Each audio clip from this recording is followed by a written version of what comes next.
Okay, నన్ను తిడతారు, ఇంకోటి చేస్తారు, కానీ గెలుస్తామో లేదో తెలియదు. ఓడిపోవచ్చు. ఓటమిగా సిద్ధపడి నేను రాజకీయాల్లోకి వచ్చాను. అప్పుడే బలంగా పోటీ చేయగలను. మీరు అందరూ కూడా పొలిటికల్గా you have to have a say. రేపొద్దున పవన్ కళ్యాణ్ అనే వ్యక్తి సరిగ్గా లేకపోతే తీసి అలా పక్కన పడేయండి, హాట్ పొటాటో లాగా.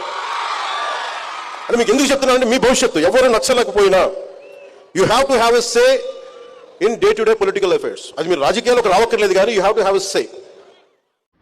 జై హింద్, నమస్కారం అండి. నేను మీ అందరి శ్రీకాంత్ భారత్. ఇవాళ ఒక వీడియో చూశానండి. ఒక వ్యక్తి అంటున్నాడు, మీరు కూడా డే టు డే పాలిటిక్స్, రాజకీయంలో మీరు కూడా ఇన్వాల్వ్ అయి ఉండాలండి. ఒక లీడర్ సరిగ్గా పనిచేస్తున్నాడు లేదా లెక్క పెడుతూ ఉండాలి మీరు.